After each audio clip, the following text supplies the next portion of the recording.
पश्येतां पाण्डुपुत्राणाम् आचार्यमहतीं च मूं व्यूढां द्रुपदपुत्रेण तव शिष्येण धीमता। हे आचार्य, पांडुपुत्रों की विशाल सेना को देखें, जिसे आपके बुद्धिमान शिष्य द्रुपद के पुत्र ने इतने कौशल से व्यवस्थित किया है।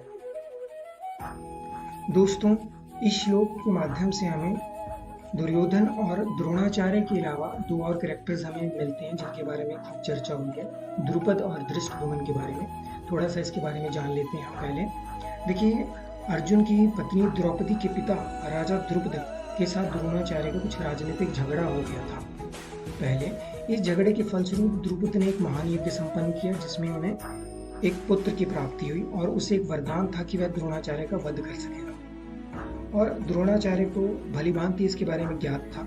फिर भी द्रुपद ने धृष्टद्युम्न को द्रोणाचार्य को सौंपा ताकि वो उनसे युद्ध शिक्षा ग्रहण कर सके, और द्रोणाचार्य जी ने संपूर्ण रूप से उसे अपने पूरे रहस्य के साथ पूरी शिक्षा उसको ग्रहण करवाई, उसको सिखाया।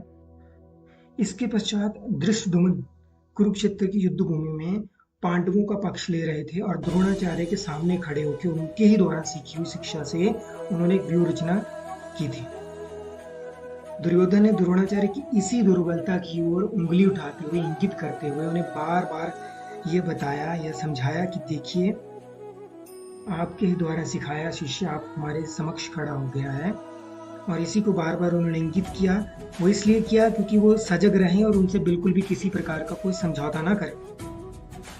इसके द्वारा मैं द्रोणाचार्य को यह भी बताना चाह रहा था कि वह अपने प्रिय शिष्य पांडवों के प्रति युद्ध में उदारता तो बिल्कुल भी ना दिखाए।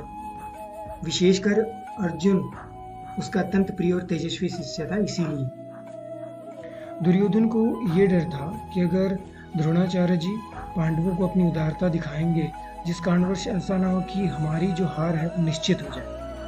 मित्रों, दुर्योधन जितना चतुर था उतना ही कूटनीतिज्ञ भी था। वह धृष्टद्युम्न के प्रति हिंसा का भाव रखता था और पांडवों के प्रति द्रोणाचार्य जी की बुरी भावना को उत्पन्न करके उन्हें विशेषकर उत्तेजित करने के लिए धृष्टद्युम्न को द्रुपद पुत्र और आपका बुद्धिमान शिष्य कहकर बताता रहा।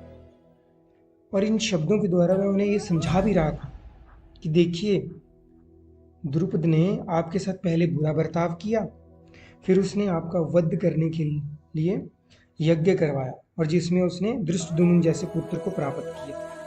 और धृष्टद्युम्न की कूटनीतिज्ञ तो देखिए, आप इतने सरल हैं कि आपको मारने के लिए पैदा होकर भी उसने धनुर्विद्या की शिक्षा प्राप्त कर ली।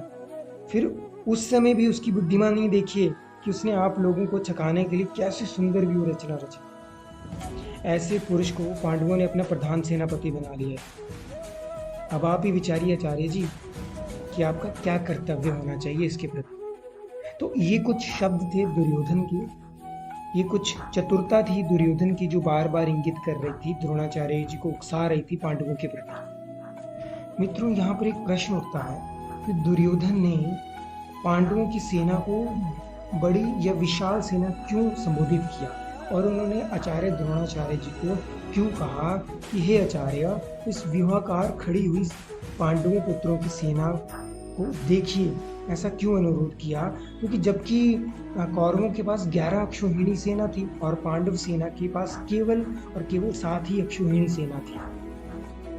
मित्रों, इसका कारण कहीं ना कहीं ये भी था कि संख्या में कम होने के बावजूद भी पांडवों की वज्र व्यूह एक रचना उन्होंने गठित कर ली थी, यह जान पड़ती थी।